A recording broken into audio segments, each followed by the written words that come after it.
വണക്കം. നമ്മുടെ നാട്ടിൽ അങ്ങനെ SIR നടപ്പിലാക്കിക്കൊണ്ടിരിക്കുകയാണ്. SIR എന്ന് പറഞ്ഞാൽ തീവ്ര വോട്ടർ പട്ടിക പരിഷ്കരണം. 99% ഫോമും അങ്ങനെ ഡിസ്ട്രിബ്യൂട്ട് ചെയ്ത് കഴിഞ്ഞു എന്നാണ് BLOമാരടക്കം നിലവിൽ അവകാശപ്പെട്ടുകൊണ്ടിരിക്കുന്നത്. എന്ത് തന്നെയായിരുന്നാലും ഇപ്പോൾ വേറെ ഒരു സ്ഥലത്തും കാണാത്ത പല കലാപരിപാടികളുമാണ് നമ്മുടെ പ്രബുദ്ധ കേരളത്തിൽ കണ്ടുകൊണ്ടിരിക്കുന്നത്. അതായത് BLOമാർ, സർക്കാർ ഉദ്യോഗസ്ഥർ, സർക്കാരിനെ സേവിക്കാനായി അങ്ങോട്ട് ശമ്പളം വാങ്ങിച്ച് സർക്കാർ ജോലി ഉണ്ടെന്ന് പറഞ്ഞ് ഞെളിഞ്ഞിരിക്കുന്ന BLOമാർ, ഈ ഓഫീസർമാർക്ക് ഈ SIRൻ്റെ കാര്യം വന്നപ്പോൾ അവർക്ക് യഥാർത്ഥത്തിൽ തളർച്ച, വിളർച്ച, കൈകാൽ മുട്ടുവേദന, തലവേദന, പെടലി വേദന, നടുവേദന, കാല് വിണ്ടുകീറൽ, അങ്ങനെയുള്ള പല അസുഖങ്ങളും, ഇല്ലാത്ത അസുഖങ്ങളൊക്കെയാണ് വന്നുകൊണ്ടിരിക്കുന്നത് എന്നുള്ളതാണ് പ്രധാനപ്പെട്ട ഒരു കാര്യം എന്ന് പറയുന്നത്. പിന്നെ നമ്മുടെ മാധ്യമങ്ങൾ ഇത് മാക്സിമം ബൂസ്റ്റ് ചെയ്യുന്നുണ്ട്. അതായത് BLOമാരെ പീഡിപ്പിക്കുകയാണെന്ന് എന്നാണ് ഇവർ പറയുന്നത്. പോരാത്തതിന് നല്ല BLOമാരും ഉണ്ട്. അതായത് കൃത്യമായിട്ട് പണിയെല്ലാം തീർത്ത് റിപ്പോർട്ട് കൊടുക്കുന്ന നല്ല BLOമാരും ഉണ്ട്. അത് വേറൊരു കാര്യം എന്ന് പറയുന്നത്. പിന്നെ പണിയെടുക്കാൻ മടിയുള്ള, അതായത് നമ്മുടെ ഗവൺമെൻറ് ജോലിയിൽ നമ്മൾ കയറുക എന്ന് പറയുമ്പോൾ തന്നെ നമ്മുടെ നാട്ടിലുള്ള ഒരു മിസ്കൺസെപ്ഷനാണ്. അതായത് ഒരു തുരുമ്പെടുത്ത ഫാനിൻ്റെ മൂട്ടിലിരുന്ന് ജനങ്ങളെ ഒന്നും സേവിക്കാതെ രാവിലെ വരിക, ഒപ്പിടുക, ഇറങ്ങിപ്പോവുക, ഇതാണ് ഗവൺമെൻറ് ജോലി എന്ന് പറയുന്നത്. അങ്ങനെ നടക്കില്ല. ഇപ്പോൾ ഭരിക്കുന്നത് നരേന്ദ്രമോദി സർക്കാരാണ്. ഇവിടെ CPM ആണെങ്കിൽ പോലും കേന്ദ്രത്തിൽ നിന്നുള്ള സെറ്റപ്പുകളൊക്കെ ഇവിടെ വരുമ്പോൾ നല്ല പണി കിട്ടും എന്നുള്ളത് മനസ്സിലാക്കിയിരിക്കുക. ഇത് ഇവരുടെ ഈ ഒരു വലിയ രീതിയിലുള്ള ഈ ഒരു തളർച്ചയും വിളർച്ചയൊക്കെ കാണുമ്പോഴാണ് എനിക്ക് യഥാർത്ഥത്തിൽ നമ്മുടെ ആരോഗ്യ പ്രവർത്തകരോട് വലിയ രീതിയിലുള്ള ബഹുമാനം തോന്നുന്നത്. ഈ കോവിഡ് സമയത്തുണ്ടല്ലോ, കോവിഡ് സമയത്ത് നമ്മുടെ നാട്ടിലെ മാലാഖമാരായിട്ടുള്ള നഴ്സുമാരും ഡോക്ടർമാരും എല്ലാം അവർക്ക് തളർച്ചയും വിളർച്ചയും ഒന്നുമില്ല. അവർ കോവിഡ് രോഗികളെ ആ PPE കിറ്റും ഇട്ടുകൊണ്ട് 24-48 മണിക്കൂറും ഈ കിറ്റ് ഇട്ടുകൊണ്ട് അതിൽ തന്നെയാണ് ഉറങ്ങുന്നത്, അതിൽ തന്നെയാണ് നിൽക്കുന്നത്, അതിൽ തന്നെയാണ് അവർ ഭക്ഷണം കഴിക്കുന്നത്. യുദ്ധകാലാടിസ്ഥാനത്തിലുള്ള ആ ഒരു പ്രക്രിയ നമ്മളെല്ലാവരും കണ്ടതാണ്. അന്ന് അവർ തളർച്ചയും വിളർച്ചയും ഒന്നും പറഞ്ഞിരുന്നില്ല. അതാണ് അവരുടെ ഒരു സേവന സന്നദ്ധത എന്ന് പറയുന്നത്. അതൊരു കയ്യടി കൊടുത്തേ മതിയാകും. എന്തായാലും അതൊക്കെ അവിടെ നിൽക്കട്ടെ. നമ്മുടെ വിഷയം അതൊന്നുമില്ല. അത് പറഞ്ഞപ്പം എല്ലാം പറയുന്ന കൂട്ടത്തിൽ ഇതൊന്നും പറഞ്ഞു പോയെന്നേ ഉള്ളൂ. നമ്മുടെ വിഷയം എന്ന് പറയുന്നത് യഥാർത്ഥത്തിൽ ഇന്നലെ 55 പേരെ കാണാനില്ലായിരുന്നു. ഈ ഇന്യൂമറേഷൻ ഫോം പൂരിപ്പിച്ച് തിരിച്ച് മേടിക്കുമ്പോൾ 55 പേരുടെ ഒരു മിസ്സിംഗ് ഉണ്ട്. 29,000 പേര് അവിടെ അതിൽ മരണപ്പെട്ടു പോയ ആൾക്കാരാണ്. അതുകൊണ്ട് നമുക്ക് അവരെ മാറ്റി നിർത്താം. അതായത് 29,000 പേര് മരണപ്പെട്ട ആൾക്കാർ ഇപ്പോഴും വോട്ടർ ലിസ്റ്റിലുണ്ട് എന്നുള്ളതാണ്. 55,000 പേരിൽ 29,000 പേര് അങ്ങനെ മാറ്റി നിർത്താം. പിന്നെ ബാക്കി കുറച്ച് ആൾക്കാർ അവരെ കണ്ടെത്താനായിട്ട് സാധിക്കുന്നില്ല. ഇന്നായപ്പോഴോ ഈ 55,000 എന്നുള്ളത് 80,000 പേരിലോട്ട് മാറി. അതായത് 80,000 ആൾക്കാരെ ഈ ഫോം പൂരിപ്പിച്ച് തിരിച്ച് മേടിക്കുമ്പോൾ ഇവർ ആരാണെന്നറിയില്ല, ഇവരെ കാണാനില്ല എന്നുള്ളതാണ് പ്രധാനപ്പെട്ട കാര്യം എന്ന് പറയുന്നത്.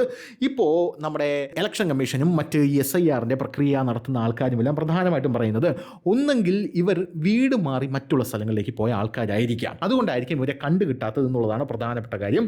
അതായത് 80,000-ൽ പരം പേരെ ഇതുവരെ കണ്ടെത്താനായില്ല. താമസം മാറിയവർ, മരിച്ചവർ, സ്ഥലത്തില്ലാത്തവർ, അങ്ങനെ 3 വിഭാഗങ്ങളായിട്ടാണ് ഇവരെ തരം തിരിച്ചിരിക്കുന്നത്. എന്തായിരുന്നാലും ഈ താമസം മാറിയവരെയും മരിച്ചവരെയും കുറിച്ചുള്ള വിവരങ്ങൾ ബൂത്ത് ലെവൽ ഓഫീസർമാർക്ക് ലഭിക്കുന്നുണ്ടെങ്കിലും സ്ഥലത്തില്ലാത്തവർ എന്ന വിഭാഗത്തിൽ പലരെയും കണ്ടെത്താനാകുന്നില്ല എന്നുള്ളതാണ് പ്രധാനപ്പെട്ട കാര്യം എന്ന് പറയുന്നത്.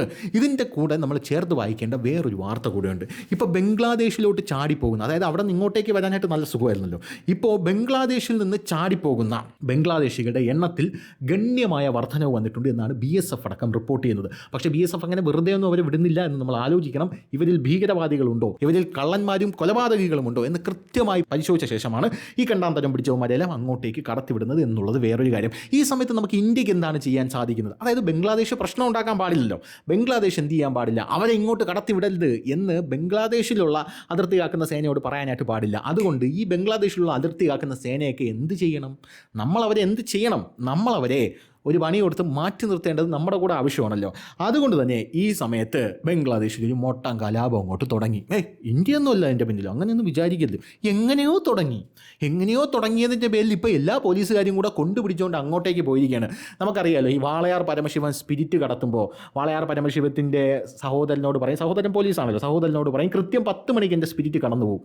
അപ്പോൾ സഹോദരൻ കൃത്യമായിട്ട് ബോർഡറൊക്കെ അടച്ചു വെച്ചേക്കും. അപ്പോൾ കാണാൻ ചിറ്റൂര് വൻ തീപിടുത്തത്തിൽ അതാ വരുന്ന ഫയർ ആംബുലൻസ്. അപ്പോൾ ബോർഡർ തുറന്നു കൊടുക്കേണ്ട ഒരു സാഹചര്യമുണ്ടായി. അതുപോലെ ബോർഡർ സെക്യൂരിറ്റി ഫോഴ്സിനെ എല്ലാം നിരത്തി അവിടെ നിർത്തിയിരുന്നതാണ്. അപ്പോൾ കാണാൻ ധാക്കയിൽ വലിയ കലാപം. പോരാത്തതിന് ഷേഖ് ഹസീന പേരിലുള്ള വിധി. അജിത് ഡോവൽ പോയി അവിടെയുള്ള NSA ആയിട്ടുള്ള സുരക്ഷാ ഉപദേഷ്ടാവിനെ ബംഗ്ലാദേശിൽ പോയി കാണുന്നു. ബംഗ്ലാദേശിൽ പല ഭാഗത്തും കർഫ്യൂ പ്രഖ്യാപിക്കുന്നു. പോലീസുകാരെല്ലാം കൂടെ കൊണ്ടുപിടിച്ച് അങ്ങോട്ട് പോകുന്നു.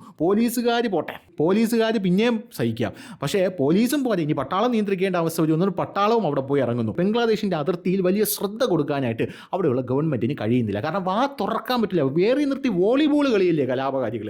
അവാമി ലീഗിൻ്റെ കലാപകാരികളുണ്ട്, ജമാഅത്തെ ഇസ്ലാമി അവന്മാരുമായിട്ട് അടി കൂടുന്നുണ്ട്, അങ്ങനെ വലിയ വലിയ കാര്യങ്ങൾ നടപ്പുണ്ട്. പക്ഷേ നമ്മുടെ നാട്ടിലെ സുഡാപ്പി ചാനൽ ഇവന്മാരെ സമ്മതിച്ചു കൊടുക്കണം.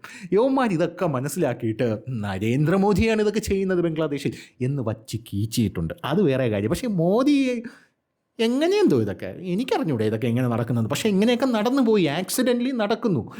ദൈവത്തിന് സ്തുതി എന്ന് മാത്രം നമുക്ക് പറയാനായിട്ട് സാധിക്കും. എന്തായാലും അപ്പോൾ ഇങ്ങനത്തെ ഒരു സാഹചര്യത്തിൽ അങ്ങനെ അതിർത്തി തുറന്നു കിടക്കുകയാണ്. പല അതിർത്തികളിലും എന്താണ് കമ്പിവേലി കെട്ടിയിട്ടില്ല, മനഃപൂർവ്വം കെട്ടിയിടാത്തതാണ്, തിരിച്ചു പോട്ട് പുല്ലുകൾ എന്ന് പറഞ്ഞ് കമ്പിവേലി കെട്ടിയിട്ടില്ല, കെട്ടിയ കമ്പികളൊക്കെ തുറന്നു കൊടുത്തു. അങ്ങനെ യുവമാരെല്ലാം കൂടെ കുടുക്കിയെടുത്ത് ഒരു ദിവസം 500-ലധികം ബംഗ്ലാദേശികൾ തിരിച്ചു പോകുന്ന കാഴ്ചയാണ് നമുക്ക് ഇപ്പോൾ വെസ്റ്റ് ബംഗാൾ ബോർഡറിൽ നിന്നും കാണാനായിട്ട് സാധിക്കുന്നത് എന്നുള്ളൊരു പ്രധാനപ്പെട്ട കാര്യമാണ്. ഇതിൽ ബയോമെട്രിക് സംവിധാനങ്ങൾ ഉപയോഗിച്ച് യുവമാരെ പരിശോധിച്ച ശേഷമാണ് നമ്മൾ അങ്ങോട്ടേക്ക് തിരിച്ചയക്കുന്നത്.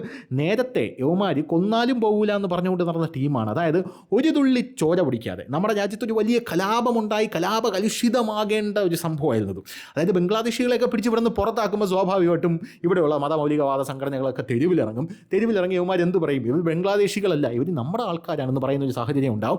ഇപ്പോൾ ഒരു പ്രശ്നമില്ല. ഇതാണ് ബുദ്ധി എന്ന് പറയുന്നത്. ഇതാണ് ഇന്ത്യൻ പ്രധാനമന്ത്രിയുടെ ബുദ്ധി എന്ന് പറയുന്നത്. പൗരത്വ നിയമവും നടപ്പിലാക്കിയെന്നായി, ബംഗ്ലാദേശികളെ പിടിച്ച് പുറത്താക്കിയെന്നുമായി, രാജ്യത്തൊരു കലാപവും നടന്നില്ലെന്നുമായി, എല്ലാം പറഞ്ഞ് കോംപ്ലിമെൻറ്റ്സ് ആക്കുന്ന രീതിയിൽ അവസാനം ഷാജി കൈലാസ് സിനിമയാകുമെന്ന് കരുതിയില്ല. അതായത് ക്ലൈമാക്സിന് ഇടിയും വെടിയും പുകയും ആകുമെന്ന് കരുതിയിൽ നടത്തുന്നതും ഒരു സത്യൻ അന്തിക്കാടിൻ്റെ ഒരു കോമഡി ഫാമിലി എൻ്റർടൈനറിൻ്റെ ക്ലൈമാക്സ് പോലെ അത്ര സുന്ദരമായിട്ടാണ് SIR ബംഗ്ലാദേശികളുടെ പാലായനവും നമ്മുടെ രാജ്യം നടത്തിക്കൊണ്ടിരിക്കുന്നത്, ബംഗ്ലാദേശികളെ അങ്ങോട്ടേക്ക് അയച്ചുകൊണ്ടിരിക്കുന്നത് എന്നുള്ളത് മറ്റൊരു പ്രധാനപ്പെട്ട കാര്യമാണ്. ഇനി അടുത്ത സെറ്റപ്പ് എന്ന് പറഞ്ഞാൽ ഇവിടെ BLOമാരായിട്ട് വരുന്ന ആൾക്കാരുണ്ടല്ലോ. ഈ BLOമാരെ രാഷ്ട്രീയ പാർട്ടികൾ ചാക്കിട്ട് പിടിക്കാനായിട്ട് സാധ്യതയുണ്ട്. അങ്ങനെ ചാക്കിട്ട് പിടിക്കുന്നുണ്ട്. അതായത് ഈ CPMൻ്റെ ആൾക്കാരൊക്കെ ഉണ്ടല്ലോ, അവിടെ BLOമാരുടെ അടുത്ത് വന്നിട്ട് നമ്മുടെ സർക്കാരല്ലേ ഭരിക്കുന്ന, മൊത്തം ഫോമിടെ എന്ന് പറഞ്ഞാൽ ആ ഫോം മൊത്തമായിട്ട് പിടിച്ചാൽ ഞങ്ങൾ കൊടുത്തോളാം എന്ന് പറഞ്ഞ് ഇവർ കൊണ്ടുപോകുന്നുണ്ട്. ഇവർ കൊണ്ടുപോയിട്ട് ഇവർക്ക് വോട്ട് കിട്ടും എന്ന് കൃത്യമായിട്ട് അറിയാവുന്ന വീട്ടിൽ മാത്രം ഇവർ കൊണ്ട് ഈ ഫോം കൊടുക്കുന്നുണ്ട്. ഇവിടെ വഴി പോകുമ്പോൾ അതൊരു RSSകാരൻ്റെ വീടാണ്, അങ്ങോട്ടേക്ക് കയറണ്ട, അല്ലെങ്കിൽ ഇതൊരു കോൺഗ്രസ്സുകാരൻ്റെ വീടാണ്, ഇങ്ങോട്ടേക്ക് കയറണ്ട എന്നുള്ളൊരു സെറ്റപ്പിൽ ഇവർ ഫോം കൊണ്ട് ഇവരുടെ ആൾക്കാർക്ക് മാത്രം കൊടുത്ത് ബാക്കിയുള്ള സ്ഥലത്ത് കൊടുക്കാത്തൊരു സിറ്റുവേഷൻ ഉണ്ടാക്കിയിട്ടുണ്ട്. 10 കൊല്ലം നിന്നെയൊക്കെ പിടിച്ചകത്തിടും എന്നാണ് ഇപ്പോൾ chief election commission officer Rathan പറഞ്ഞിരിക്കുന്നത്. 10 കൊല്ലം അമ്മച്ചിയാണ്, 10 കൊല്ലം പിടിച്ചകത്തിടും. ഇത് ഭരണഘടനാ ലംഘനമാണ് എന്ന് പറഞ്ഞിട്ടുണ്ട്. അതുകൊണ്ട് BLOമാരുടെ ഇത്തരത്തിലുള്ള അവകാശങ്ങളെ അല്ലെങ്കിൽ അവരുടെ ഇത്തരത്തിലുള്ള പ്രവർത്തനങ്ങളെ തടസ്സപ്പെടുത്തിയാൽ എൻ്റെ പുഞ്ഞുമോനെ ജയിലിടിഞ്ഞാൽ വെളി വരില്ല. അതുകൊണ്ട് നീയൊക്കെ സൂക്ഷിച്ച നടന്നു എന്നാണ് ഇപ്പോൾ ചീഫ് ഇലക്ഷൻ ഓഫീസർ അടക്കം പറഞ്ഞിരിക്കുന്നത് എന്നുള്ളതാണ് ഇതിൽ മറ്റൊരു പ്രധാനപ്പെട്ട കാര്യം എന്ന് പറയുന്നത്. ഇതിനകത്തൂടെ വേറൊരു സംഭവം കൂടെ കടന്നു വരുന്നുണ്ട്. അതായത് നമ്മുടെ രാജ്യത്ത് അന്തർധാരയിലൂടെ ഒരു നിശബ്ദ വിപ്ലവം വരുന്നുണ്ട്. ഈ ബംഗ്ലാദേശികൾ എങ്ങനെയാണ് ഇന്ത്യയിലേക്ക് വരുന്നത്? ഇന്ത്യയിലേക്ക് വന്നു കഴിഞ്ഞാൽ ഇവരെങ്ങനെയാണ് ഇവിടെ സ്റ്റേ ചെയ്യുന്നത്? ആധാർ കാർഡൊക്കെ അടിച്ചു കൊടുക്കും. അതായത് വ്യാജ ആധാർ കാർഡ് അടിച്ചു കൊടുക്കും. ഈ ആധാർ കാർഡ് നമുക്ക് കയ്യിലെടുത്ത് നോക്കിയത് വ്യാജനാണോ ഒറിജിനലാണോ എന്ന് കണ്ടുപിടിക്കാനായിട്ട് ഒരു നിവൃത്തിയില്ലായിരിക്കും. ഈ വ്യാജ ആധാർ കാർഡ് അടിച്ചു കൊടുക്കുന്നത് നമുക്ക് തടയണ്ടേ? സ്വാഭാവികമായിട്ട് അത് തടയണ്ടേ? ഒരു പ്രക്രിയ സുന്ദരമായിട്ട് നമ്മൾ നടത്തി. യുവമാരെ മൊത്തം പിടിച്ചകത്താക്കിയിട്ട് യുവമാരെ മൊത്തം നാട് കടത്താനുള്ള സെറ്റപ്പ് ചെയ്ത് അവന്മാർ തന്നെ ഇറങ്ങിപ്പോകുന്നുണ്ട്. അപ്പോൾ അവന്മാർ പോയിട്ട് ഇനിയും തിരിച്ചു വരാമല്ലോ. അതായത് SIR പ്രക്രിയയൊക്കെ കഴിഞ്ഞ് വീണ്ടും തിരിച്ചു വന്ന് വീണ്ടും ആധാർ അടിച്ച് വീണ്ടും ഇവിടെ പുറത്തി തുടങ്ങാമല്ലോ.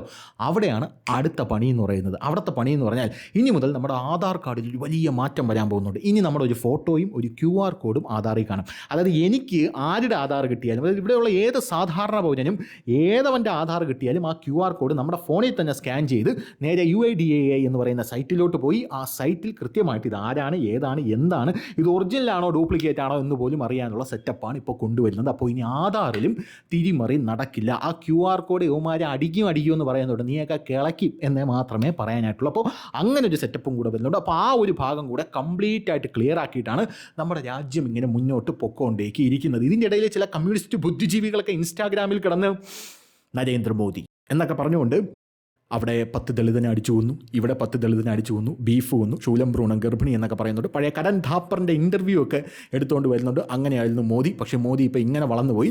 എനിക്കതൊക്കെ കാണുമ്പോൾ സത്യം പറഞ്ഞാൽ യുവമാർക്ക് അസൂയാണെന്നാണ് എനിക്ക് ബേസിക്കലി തോന്നുന്നത്. അതായത് ഒരു മനുഷ്യൻ ഇത്രയും ഗംഭീരമായിട്ട് ഓരോ കാര്യങ്ങൾ ചെയ്യുന്നു. 140 കോടി ജനങ്ങളുള്ള രാജ്യങ്ങളിൽ ഇപ്പോൾ രാഹുൽ ഗാന്ധി ആണെങ്കിൽ ഒരു വേദിയിൽ നിന്ന് പ്രസംഗിക്കുകയാണ്. വേദിയിൽ നിന്ന് പ്രസംഗിച്ചപ്പോൾ അപ്പുറത്തും ഇപ്പുറത്ത് നിന്ന് 2 ചെറുക്കന്മാരെ അടി കൂടുന്നു. അവന്മാരെന്തോ വീട്ടുകാര്യം പറഞ്ഞ് അടി കൂടുന്നതാണ്. അതെന്താണ് അവിടെ പ്രശ്നമെന്ന് ചോദിക്കുമ്പോൾ അവിടെ ഇരിക്കുന്ന കോൺഗ്രസ്സുകാരൻ പറഞ്ഞാൽ 2 പേര് അടി കൂടുന്നു എന്ന് പറയും.